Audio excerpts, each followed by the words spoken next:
It's Hey Texas Week, baby. We're going to talk about that and a few other things here on the Sooner or Later Sports Show. Thank y'all for pulling up. Y'all know Coop. I'm Jay. Thanks for pulling up here on the YouTube channel and listening wherever podcasts are downloaded and listened to. While you're here, please wipe your feet, like, subscribe, rate us, review us, give us 5 stars. You don't think we deserve it? Let's give us 5 anyway. And gifted. So, on today's episode, me and Coop's gonna have some fun because it's Wednesday and y'all know exactly what it is, right? It is Hate Texas Week, right? Because it is the Red River Rivalry Showdown, Shootout, whatever you want to call it, SEC style, 2:30 Central Time, because Central Time is the only one that matters. And we actually get some prime real estate in the television sphere. So, Coop, happy Wednesday. How's it going, man? Man, I am pretty excited about today. Today is a good day, my friends. And why is it a good day? Because we get one more day. You know, I feel like this season's going by fast, bro. Like we were just talking about, talk season finally being over, and now we go. We are here, and we have arrived. So now we get to just talk about the middle point. We're past the bye week. Bodies are getting healthier. We're now able to, get started on the weekend. How you feeling about this game? Let's just open with that. Man, you go through and you look everywhere, and you can go through all the stats. You can go through all of the, everything. And all you got to do is say, like, it's OU Texas. Like, it really does not matter. We've seen so many stats here, there, everywhere over the past couple days.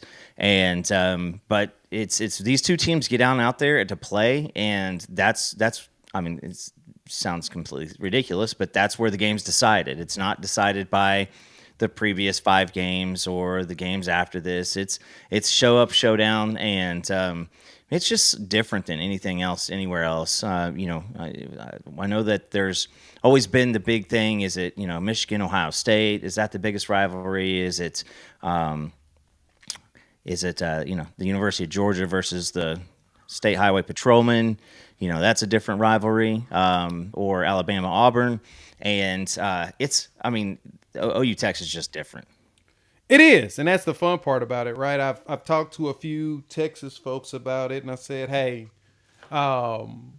how's the reception been with SEC people?" And they're like, "Nah, they don't understand. They still don't fathom it. They don't fathom the environment, the atmosphere, and what the game is like." I'm like, "Okay, we'll have to see if it was possibly them coming down and actually being there and experiencing it for them to feel, what everything's like." So I don't know. It don't matter at this point. I guess the big question too is I have one just kind of just out off the wall before we start talking ball. How exactly is Kirk Herbstreit going to make it to the game to call it? Was it Herbstreit or was it Fowler? It's Herbstreit, if I'm correct, that's supposed to be on the call for this game. And let me go check real quick. I'm going to verify under Callaway. My boy Callaway always has it.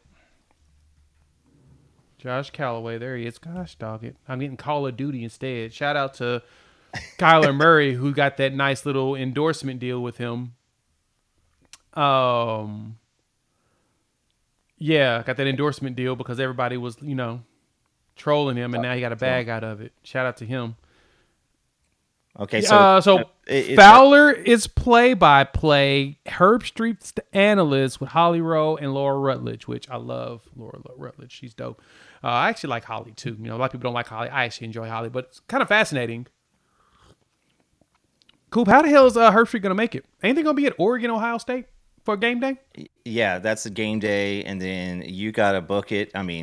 Because you're coming back across timelines too, right? So you get done what is it, 11 o'clock? It's 6 a.m. East. It's 6 a.m. Pacific time when they start, which is, that's what, 9 o'clock our, it's 8 o'clock our time. So yeah, it's about that time. So and It'd be done about 11. Yeah. And then he's got 2.5 hours to get to the stadium. I'm trying to figure out how does that work. For real. Unless they plan on like flying him right into the fair and like dropping him off via parachute, how does that work getting through Dallas? Well, see, I think it was a Tennessee game I was going down because I was arriving right about the Walk of Champions. I think I got there right at 4:00. And there was a motorcade with, I'm assuming, maybe Holly Rowe. Somebody was in a big black Escalade, had 2 highway patrol up front, 2 in the back, and they were going down 35 right in the the I-40 area, and that was pretty crazy. So, I mean, I don't know if it's a helicopter. They're going to have a helicopter out there. I guess when you're big time like Herbstreit, you can get dropped in on a helicopter. So. Yeah, and it's funny because, like, just so y'all know, I'm joking here with all of this. This is all jokes and funny because it's just funny that he's going to be in the West Coast and he's going to come to this game like right afterwards. I know he's going to have to leave mid game day, so he won't be able to do his picks at the 11. He'll probably leave around, I'd say, he probably only make it an hour out there because it's about 3-hour flight from Eugene, at least 3.5. So he's probably going to leave quite early from game day if he even goes. But no, I just think it's hilarious that they have him calling this game with Fowler while doing game day across the country. It's like, what are we doing? It doesn't make any sense. So,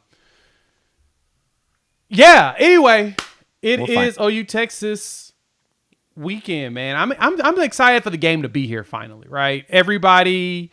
You know, we got the Texas trolls in here. We've got Texas fans in here. We've got Texas trolls in here. We got Oklahoma fans in here. We've got a couple Oklahoma trolls in here, too. They like to troll everybody.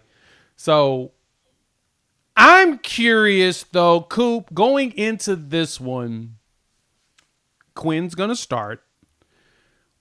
What do you feel about Quinn playing post-injury, post a few weeks off, against this defense?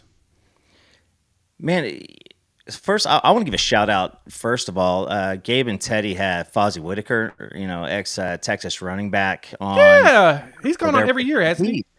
He is terrific. That guy, he's much better than Acho. But he does a great job. And he was talking about how Quinn could have probably played Mississippi State game. He might not wanted to get hit or anything like that. But man,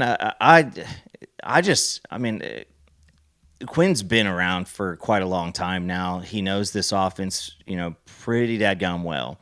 And so it's not game plan or scheme or anything like that. And I think it's might be somewhat of an advantage for Quinn to sit out and watch some stuff going on because, that I think that makes a dedicated film watcher. It makes you a better player. And so, yeah, I agree. So I think that with that being said, how does the rust play? Because there's a difference between practice speed, there's practice between game speed, and there's practice between this type of game speed.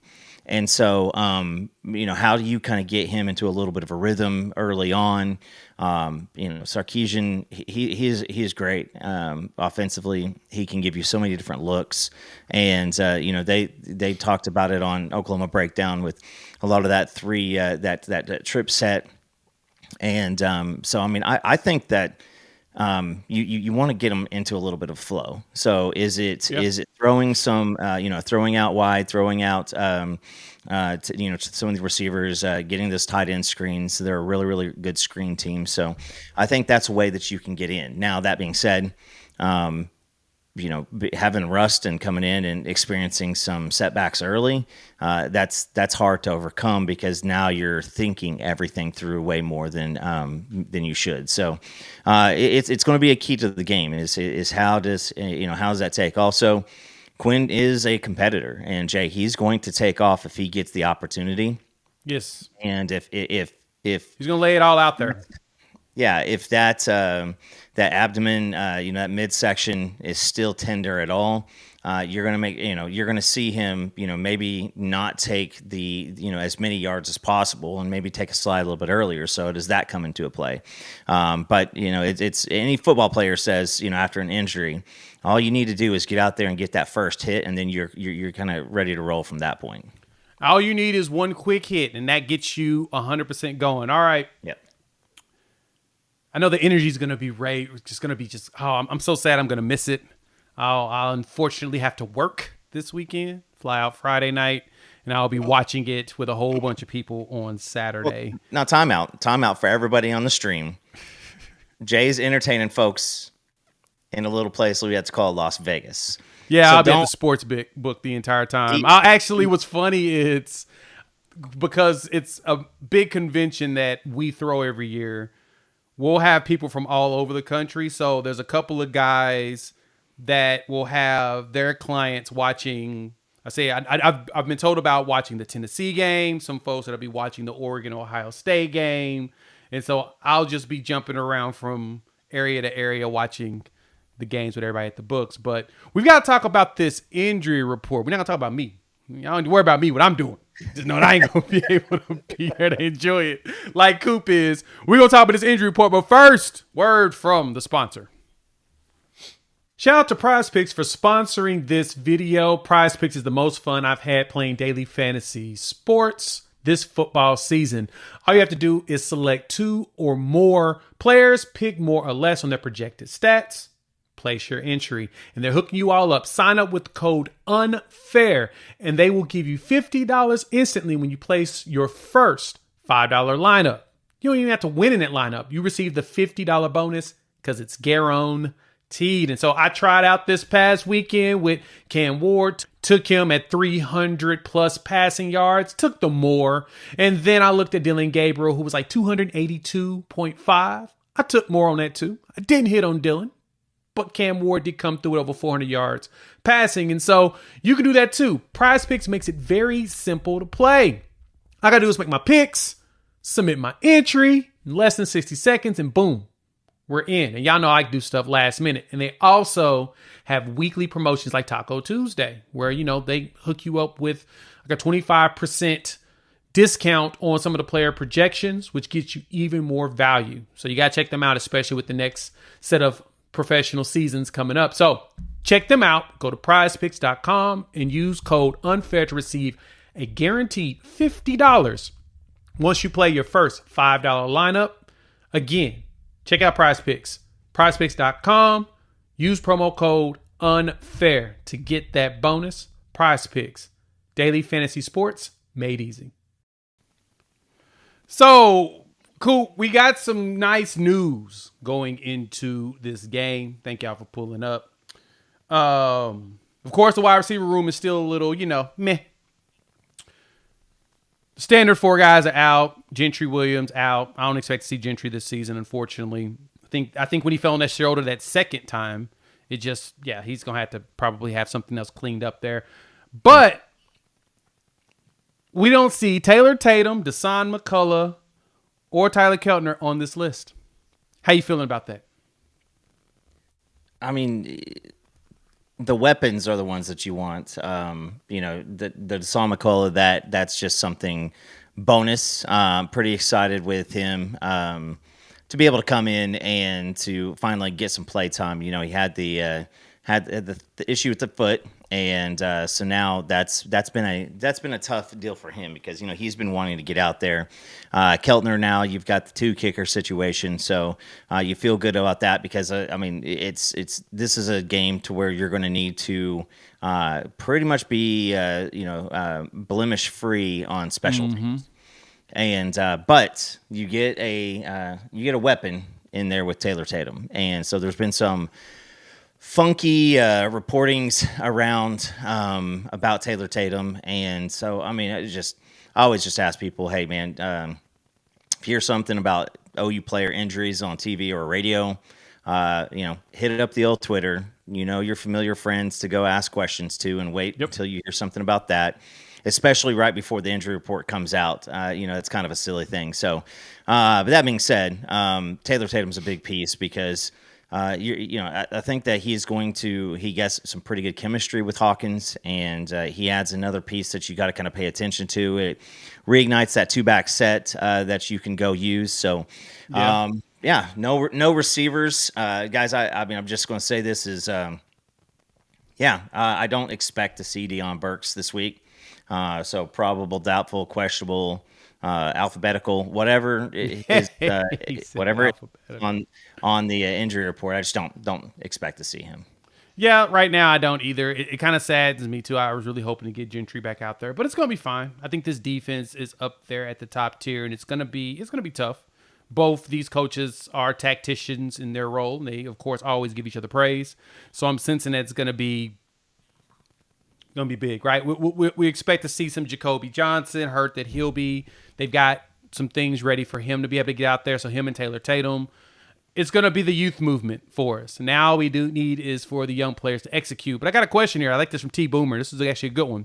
Do you think the refs is going to let us play football Saturday? Look, SEC refs are going to be there for this one. So my anticipation is that they're not going to be high levels of disrespectful like we're used to with Big 12. Well, the funny thing is Big 12 refs always struggled in this game anyway because they had to decide, do we call the penalty on them or do we call the penalty on them? We hate both. What do we do? I don't know. They were struggling. They ain't gonna be struggling like that here, right? I actually expect the refs to let us go out there and play some ball. So since it's gonna be a good one, but I'm glad to see that we're gonna have McCullough back because McCullough had a big game against Texas last year, and at his length, height, arms, his ability to play, and if they have him out there rushing, he could be a very nice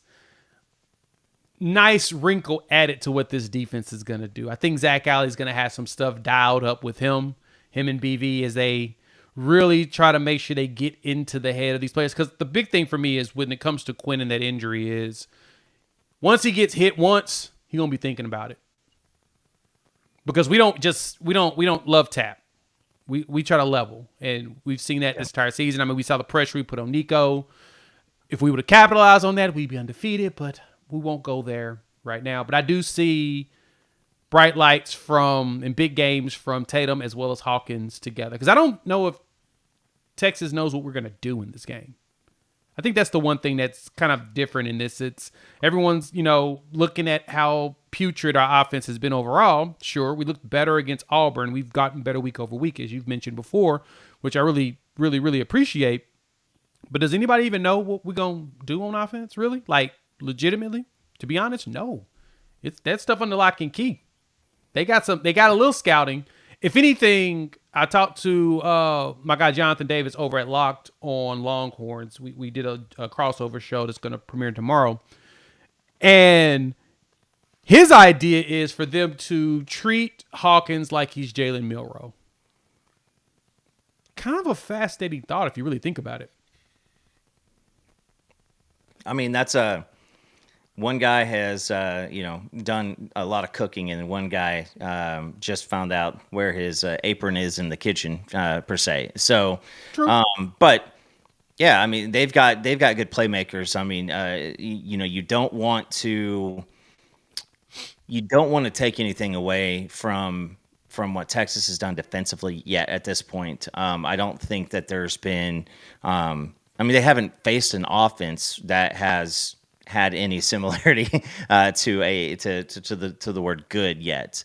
Right. And I'm not going to sit here and say, hey man, we're walking in with a prolific offense right now. But at the same time, you had Michael Hawkins being inserted in as a starter for the first time ever on the road against Auburn. You got to think that the expanded playbook was not something that was going to be used. You throw in a new piece like Jacoby Johnson, you get Taylor Tatum back. And so, if you're Texas, what do you know? You do know that OU has not done anything to make you terrified of them throwing them over the top. So it's going to be more of what this offense has done is that Texas is going to dare you to throw the ball up over the top. If you do not loosen them up, they can play in that 15-yard, 20-yard bubble. and they're going to be able to run some spies, and somebody's always going to have eyes on Michael Hawkins. So, expect that, because I mean, it's whereas Michigan, I think, was drastically one-sided, one-dimensional, on completely offense. one-dimensional. Period. Absolutely. You could line up and do that. But I mean, there's also just a little bit more moxie in Michael Hawkins versus the Orgy kid. So it's going to be, again, like I said, this is one of those games to where you can, you throw all the stats in, everybody is going to look at everything up to this point, and most of the time, none of that stuff makes sense. So now, also on defense, Texas is going to be scheming up a lot of stuff for the Oklahoma defense. And I'm pretty sure that there's going to be, you've got anything from, that 4-2 front to the 3-3 front, a 3-4 front now with this Amakola out there. So there's going to be a lot of stuff. And again, lastly, this is now game 3 in a row where this offensive line is playing together. So we're hoping to see. We're hoping to see, a good game. No, again, I'm pretty sure that the Texas faithful would love to see, a beat down. But as far as everybody, what we want is, it was an actual game, because, I mean, Texas fans, I mean, what does it prove? Does a beat down help you feel better about your team? Because by all accounts, all I'm hearing is Oklahoma's not any good. So it really doesn't do anything for you. To me, I just want to, like I said, I just want a good game. I want it to be competitive. I want us to be able to enjoy it. I want it to go down to the wire like it traditionally does. If it does that, I'm Gucci. You won't hear any complaints out of me. And I think that we can pull that off. I don't think that it's going to be just so easy as everybody's trying to make it. I think it's going to be a game that's going to be tough on both sides. We've seen this every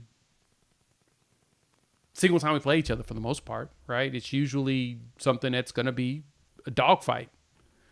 Yeah. And that's what we're going for. Now, I mean, this is one of Texas, best teams they've had in forever. I mean, the last time that we played against them with significant injuries like this in one of Texas' better teams was 2009. The game, it ended up being 16-13. Texas couldn't do anything. Oklahoma was running, but we were dealing with so many injuries that we didn't play very well either. And yeah, that team played the Natty. Yeah. It was a close game, right? So, and that Oklahoma team ended up 8-5 because of all the injuries. That was when Sam Bradford went down. We lost like 6 offensive linemen. Right. Jermaine Gresham, your best tight ends, out. A ton of them went down. So for me, it's going to definitely be a competitive, fun game. So I'm pretty excited about where we're going to go. Defense-wise, I'm curious to see what this Texas linebacker room is going to look like. I've been hearing all this about them. I'm really curious to see if the Texas, actually front 7, is going to be as good as advertised. Because to me, I haven't seen them tested, like, at all. Like, people talking about Michigan. Michigan lost so many players, and a lot of them hit the portal right after Harbaugh also left. Got guys drafted, got guys in the portal. You're replacing a whole bunch of staff. They had a whole bunch of things they had to figure out. So, yeah. I don't know. Listen, I'm going to sit up here and say, like, I still thought that Texas was going to struggle with Michigan, because if you take into account that they still had some of the best guys on the back end to that defense, and then, that defensive line was supposed to be just as good. I mean, they have not looked good at all. And I know that as far as passing, I mean, they're in the upper 100s in passing defense. And I mean, they are not very good at all. And I don't know what it is. Maybe, because again, if your offense is struggle bus, like theirs is also, you continue to be on the field. Eventually, I mean, guys who are super draft eligible are, they're not going to have that strain. And so that's one thing that I'm glad that I have not seen out of our defense yet is that our guys continue to play as long. I mean, that Tennessee game, how many times did you and I look at each other and say, like, all right, now this is about to, they're about to quit trying right now because it's not even, there's no reason to keep pushing and keep straining. And they were. So, I mean, I'm very, very, very thankful for the bye week for our defense to get a break. But yeah, I mean, I want to see what happens, on their defense, because that's the matchup that if your defense is really this good and our offense is really this bad, there's no excuses, right? There shouldn't be explosive plays. There shouldn't be scoring. There shouldn't. There just shouldn't. And so that's fair point. We'll get a chance to see it. I mean, that's why they play the game. That's exactly why they play the game. So scheme wise, I it's funny. I think the one player on our defensive side of the ball that I'm really, really intrigued in seeing in this game, probably will surprise you, is Robert Spears-Jennings. He's one of the highest rated safeties in the country right now. I think he's like number 4 in defensive players in general as far as grades. And he is balling this year. Like, he's getting to the point where he's being mocked to some nice spots as far as his draft stock right now. And I'm really curious to see how he goes out there and commands the defense. I mean, when they have him blitz, we watch him go out there and he makes it rain because he does a great job of timing his blitz through the guard and the tackle and level the quarterback. And then of course he likes to also create turnovers. That's what I'm curious for, because that was one thing I looked at when I watched the Mississippi State game, and Jaden Blue came out for Texas because he fumbled the ball twice. And we're very opportunistic on turnovers. We forced 8 this year, one of the tops in the country in margin at 11. If anything, the key to success in this game is going to be muddying it up and getting turnovers again. We got 3 last year. I can totally see us getting 3 again. I mean, as safe as they want to be, I think we can cause some turnovers. What do you think? Well, it depends on, when you're running the front that we run, whether it's the 3-3 or whether it's the 4-2, Brent Venables is always going to keep pretty under wraps, like where the pressure's coming from. And you see Bowman and you see Robert Spears-Jennings, you see whoever's at the cheetah spot. Those guys are always, you don't really know. Is it middle coverage? Are they going to drop back deep? Are they coming on a blitz? And I will say that Brandon Hall has done an absolute terrific job with designing that, because, before Dolby got hurt, you saw him do it over and over again. You've seen Sammy Omasigo do it a few times. You've seen RSJ hit it. And it seems like when those guys do get home, I mean, it's not seen very well, because they're usually getting home and they're usually, knocking the bejesus out of the quarterback. So, that's going to be a big thing. Is I think Oklahoma has to win the turnover battle, and it's got to be by more than 1, for this game to go the Sooners' way. I don't think that you can go create 1 and give it up 0 times, kind of like Auburn. I think there's just too much strain. Obviously, Texas has a stronger offense than Auburn does. And so, but the thing that I do wonder is, when you typically have, Texas is pretty spread out. They get a lot of production from a lot of different guys. And when you're that spread out, like, who's the, getting down to grind time, like, who are you going to? And who's go-to guy? Yeah. And so, I mean, I think that is going to be a question that has to be answered at some point throughout this game. That's true. And that's we got to figure out who that person's going to be. For Texas, not to advertise for them, but their wide receiver room, coming with all those transfers, they've done solid. And that's really usually tough, is building that instant rapport, in which, of course, we're seeing it now. We're playing a whole bunch of young wide receivers instead of us, being able to play a whole bunch of transfers, because most of them have been hurt. And of course, Truth says over here, anybody but Cook. So it sounds like the guy that their recruit is not one that they buying in on. It usually is tough bringing in a bunch of wide receivers and getting them to really truly buy in. I think Ole Miss in a way did it, but they still ran into some problems. And now they're trying to get to that point, but all of their wide receivers have actually done well. But at the same time, I mean, again, Michigan has a solid defense overall, but their offense did nothing but leave them on the field the entire time. So it's not like it's, that big, but Texas defense forced a lot of, plays that Michigan didn't want to do. Michigan wants to run it down your throat. And if you can't run it down someone's throat, you ain't got no chance in their game, which they showed that against, USC.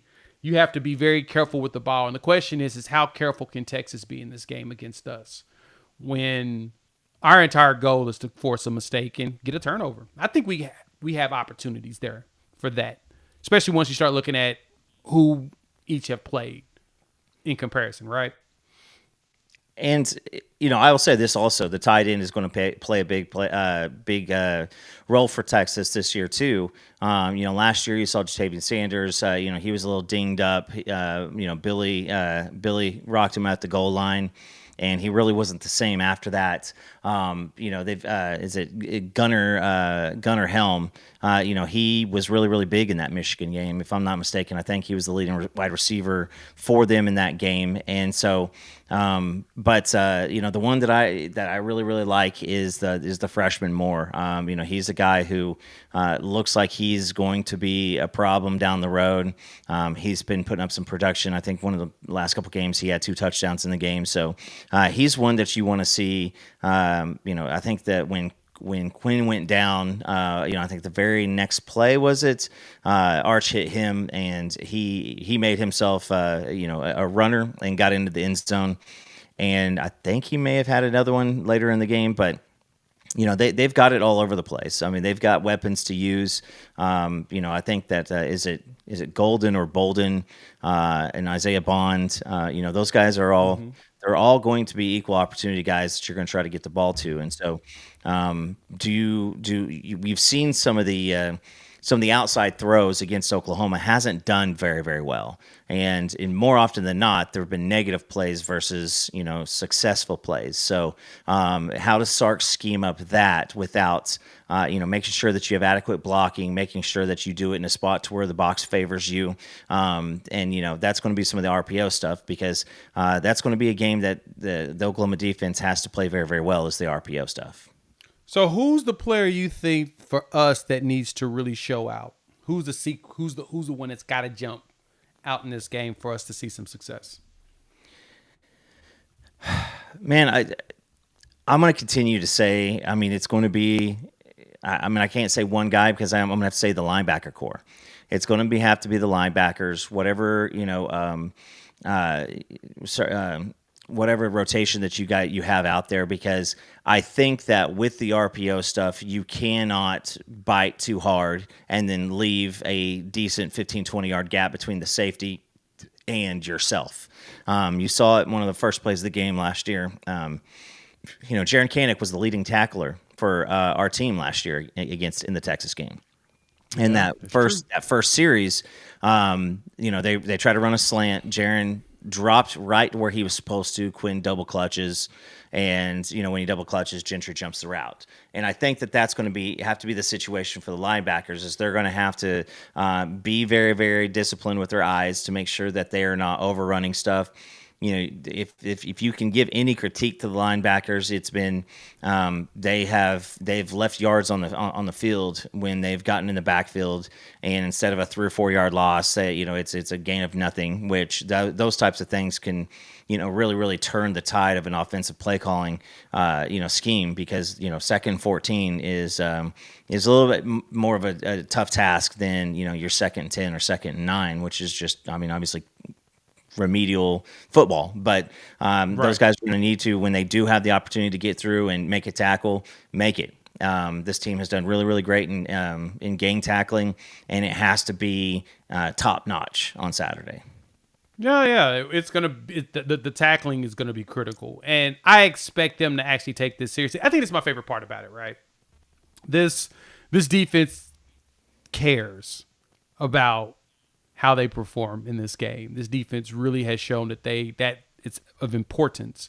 Just about in every game, they want to bring the Clemson defenses and the early 2000 defenses of Oklahoma back to where back today. And unfortunately, we traded defense for offense for a year, and so hopefully we can get this defense running the right direction that we need to, which we will. There's zero doubt in my mind that we will.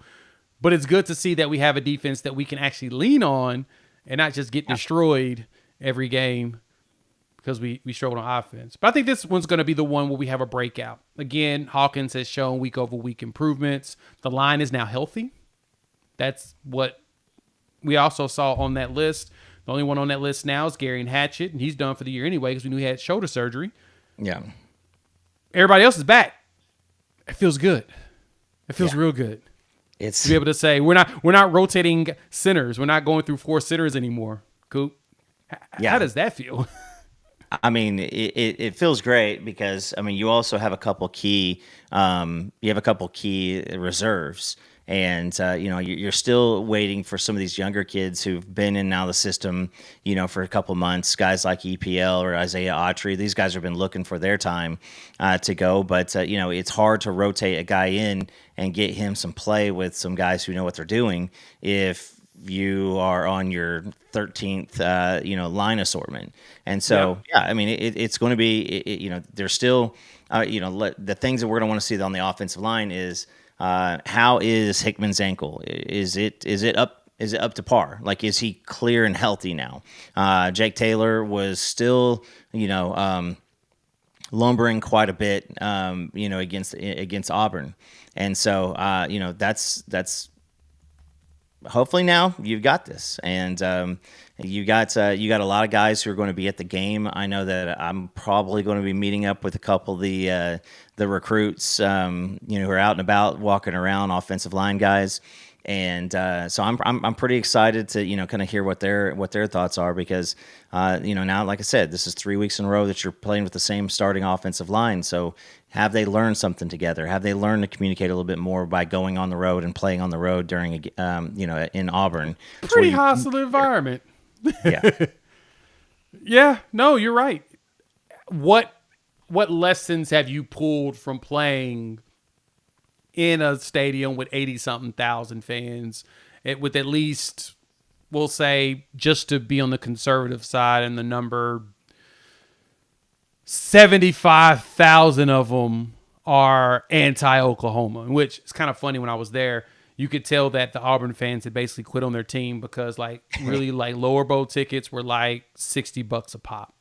They literally were giving them away. And when I got there, the ones I got allotted and got initially were like nosebleed, in which we do the same thing to our visitors. They go straight to the nosebleed.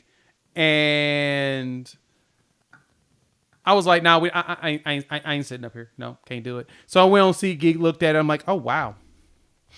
That's a lower bowl seat for like $60 with fees. They were giving them seats away, Coop. They quit on their team. So because of that, I'm going to be nice and say 70,000. But at the same time, like you said, they play in a hostile environment. The question is, what is the continuity like in the communication in that situation? Because once you go into this game, once you get to half the field, you ain't going to be able to hear nothing. The other half, it's going to be like quiet. Oh, man. I'm sad that I'm not going to be there for that because that's just the best thing in the world. It's just that experience of being able to see the half and half. I really hope more SEC people come out and check this out. Just like it's one of those bucket list games you just got to go to. Just say you went. Just put it in your mind. Say, you know what? I'm going to do it. Because why? You need it in your life. You need to say that you've been there. Because I still want to go to the big game. I still want to go to Ohio State, Michigan. But the only problem is it's wintertime. Whew. I don't know how I feel about that, Coop. That's gonna be cold. And I mean, cold doesn't bother me at all. I love the cold weather. I'm so excited to not have to wonder if I'm going to, 1-to-1 my adult beverages and water bottles, here soon. But I absolutely would love to go see it, except for the fact of I think you kind of have to be you have to be kind of like emotionally invested in one of these games for it to mean that much. You're going to see it. You're going to see it, but because I mean, that's the only thing that I love this game. It's just something different. But it's something that I've always wondered is like, what if you did a 2-year hiatus every 10 years to where you did OU down at DKR and 1 year and then up in Norman the next year. And don't know if financially the city of Dallas could afford that. Oh yeah, no. That's a massive influx with not only the people coming there for that, as well as the fair itself. Man, that environment itself is just unreal and just fun. People love it, and so I'm here for it to stay in Dallas. I mean, it's been there 90 plus years, so we may as well. I mean, why change it now? At this point, we're stuck. It was like when OU and Texas played. It was at 2018 and played in Jerry World for the Big 12 championship game. Like, it just felt like a different game. Like, it didn't feel right. It was just different. Yeah, it didn't feel right. It just felt weird. Everything about it was like I felt like the energy was off in the Big 12 championship game. And I'm not gonna lie, Jay. I mean, walking in public and being in big crowds are two things that I absolutely hate. Because I hate when people just, will be walking full stream and then stop and turn around on a dime. Like, oh wait, there's not 65,000 people around me. And but this is like the only time it doesn't bother me. Really? Only time. Man, it was the struggle was real trying to get in for me last year. It was a battle. People the lines weren't moving. The renovations need to hurry up. Cuz I think they start them this year. I think is it this year? Is it after this bowl season? They're starting the renovations? Don't know. Honestly don't know. Yeah, it's I couldn't tell you. But let me see. Let me look. I actually pulled the article up. It's a 2-year, $140 million project, and they're adding all kinds of stuff. I wonder if that price went up. You got to think it's north of like 175 mil now. Yeah, I think it's going to be after the State Fair in Red River, and the plan is it to be completed by 2025 before the State Fair next year. So I think they start after this game, and then it should be done by next year, especially because the World Cup will be in North America in 26. And I think that's supposed to be one of the many venues that will be leveraged for the World Cup. So I don't know. Blake, this is a good question. Coop, what you think? Over, under 50 points? Over. Ooh. Why? I'm curious. I really do think that, I think that this is going to be a pretty tight game, and I think that it's going to kind of happen like last year to where you have, both teams get 10 to 14 points in the last four minutes of the game. And so, I mean, if you're sitting at, let's say you're sitting at 2017, and then both teams go down and score a touchdown. If my math is correct, that would put you at 51, correct? Yep. So that's over. Okay. I'm on the under. I am here with less here in this score range. 24-21 or less. I don't think I think clock is going to get ran. I think it's going to be a low scoring game. I am under the 50. It's going to be weird to see a game that's going to be that defensive focused, but that's what I expect. I almost talked myself out of it. I mean, as I'm sitting here saying 20-17, so that means the game ends up 27-24, which is it's 51. I mean, so it's not like I think it's going to be 65. You're close. Right. So that's in the range. So I'm not mad at it. That's actually a solid number area. That's a number area I would be comfortable with. But because is it still 50? Let me go. I'm pulling up real quick right now. Yeah, while you're looking at that, yeah, one of the what you got? You made 50 and a half. 50 and a half. And it's dropping. He started at 51 and a half, so it's dropped a point so far, and looks like most of the bets are on the under. Okay. So the money says that there's it's not going to be a shootout. Yeah, we'll know on Friday heavily. That's when usually the sharps really drop, unless it's a line that they want to get on early. The sharps usually drop all their money on the games Friday because that's when all the injury reports come in that will tell you what you need to know. And yeah, I'm still calling under. I do like your score though. That would be a good one for us.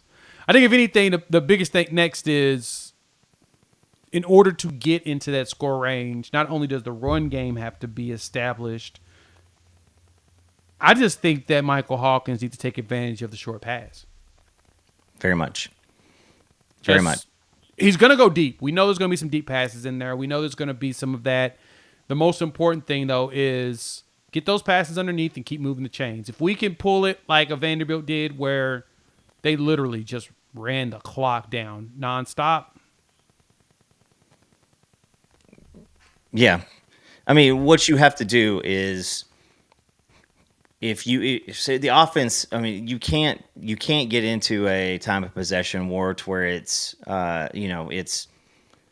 close to 50% to Texas. Like, I mean, you're going to have to keep it damn near even or even in favor of Oklahoma, and you're going to have to make Texas, press in how do they handle that? The Mississippi State game wasn't entirely. Now, I know there were some turnovers there, but it wasn't. Was it 14-6 at halftime? Mm-hmm. And so, but they came out with their hair on fire against Michigan because I think. What was it, 28-3 or 28-0 something like that, at halftime? It was somewhere in that one. But yeah, 24-3 at halftime. So so you're gonna see because Quinn these games. I mean, he's got 5 touchdowns, 3 interceptions in his 2 starts against OU, and he has 2 fumbles. One of them was on a scramble. One of them getting decked. He put the balls in harm's way a few times. So I mean, it's going to be a game to where, like I said, I think OU needs to win the turnover margin by 2.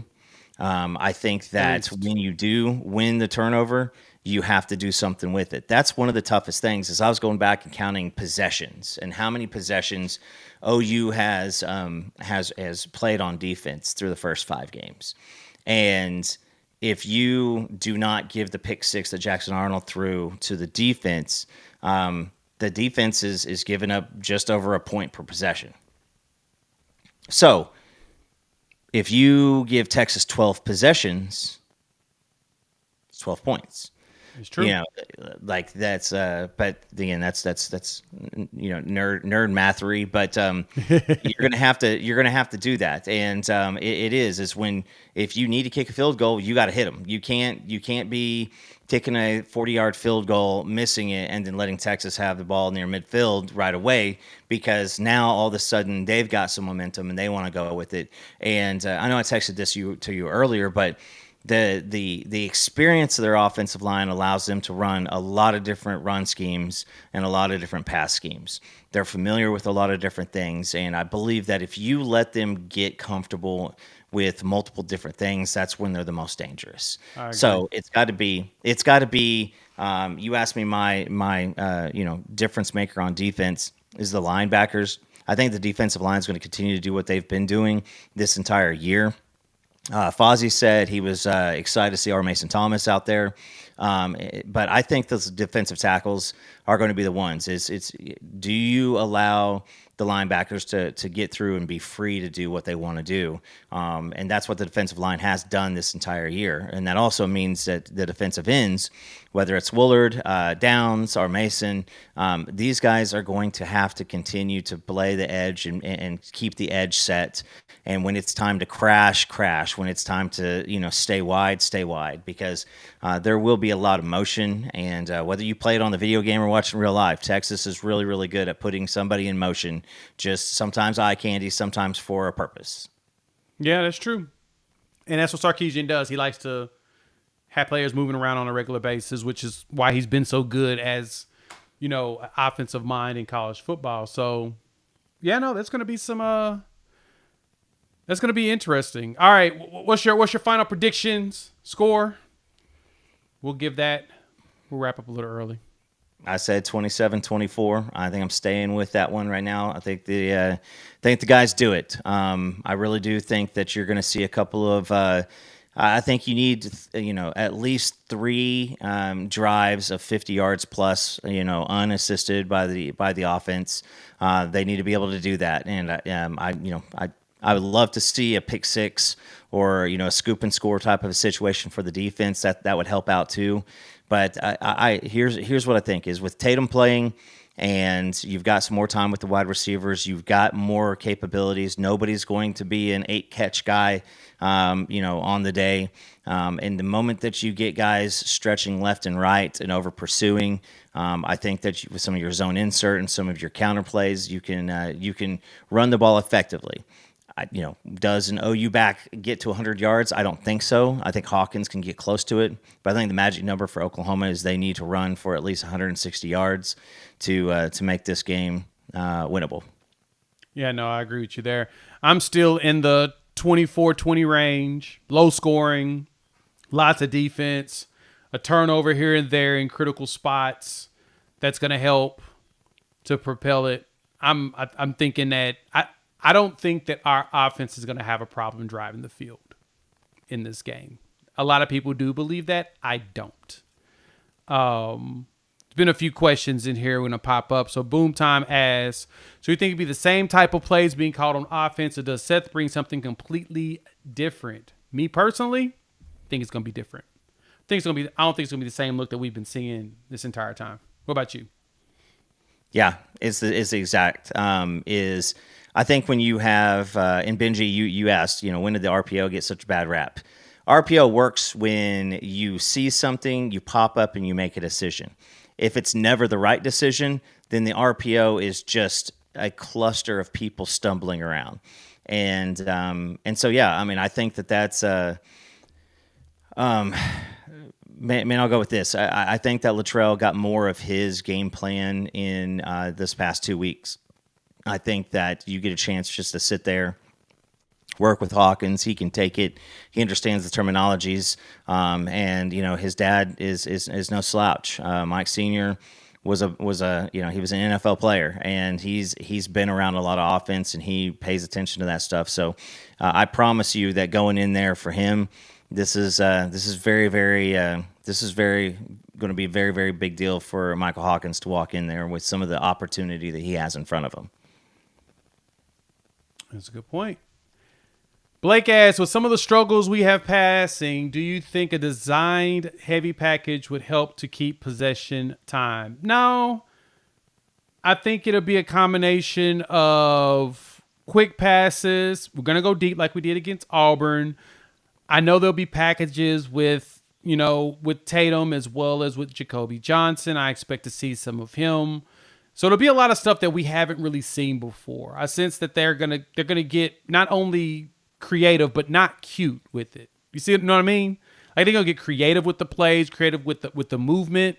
They're gonna let Michael do the things as let Hawk get comfortable on his own as well. I don't see that. I don't think that we have to go just with a heavy package to keep the time. I think if anything, you just got to just execute. And heavy package works when your tight ends block well. And that has not been something that has happened up to this point. I think that you need to be pretty realistic with who Bauer Sharp is. Bauer Sharp is a good receiving tight end, and so we need to see more like what we saw in the long completion that the bad acting job happened on Roberts. You need to see him out in space with some space to run, and so I think that if you do see the 12 personnel with 2 tight ends, I think that's going to be the Starship to Destroyer package. I'd love to see that. Somebody's we were talking about that for a while. Somebody's been running it. Was it Ole Miss? I think Ole Miss has been running a variation of that. They've been handed off to like a 325-pound defensive tackle, and he's got like 2 carries for 2 touchdowns for 2 yards. So yeah, want to see love to see EPL on the jet sweep down on the goal line, but let's handle a HB dive correctly the first time, and then we can start getting tricky. Yeah, that the Star Destroyer package is going to be interesting. I'm ready to see what that's going to be like. Just saying. Kind of curious to what exactly that is supposed to be. Truth asked a pretty good question. He said, let's say Oklahoma gets 2 turnovers, one on our end and one on your end of the field. How many points do you get off of them? Steven said 10. I can agree with that. I don't think the offense is going to be as anemic as you Texas fans believe, right? We've made a lot of changes over the last 4 weeks. Don't think it's going to be what y'all think it's going to be. It's not going to be just non-existent. I think the offense is actually going to move the ball on you all. Cool? Because we can actually throw the ball. Michael Shoney can throw it. I think we have the opportunity. I mean, you're looking at 7 points. I'm not going to. Here's what I don't want is I don't want us to get a turnover on. Let's go with you guys are trying to go in a score. We get the ball at the 30-yard line, and then we go 3 and out. Like I don't care for that. I mean, if you get 2 or 3 first downs and punt and just reset the field, that's fine. And especially with Elzinga, if you have him kicking from the 40-yard line. And, that's it. I mean, that's what you want to do, but that's a tall ask. The ask, truth is to not piss down your leg and do 3 and out and take 11 seconds off the clock.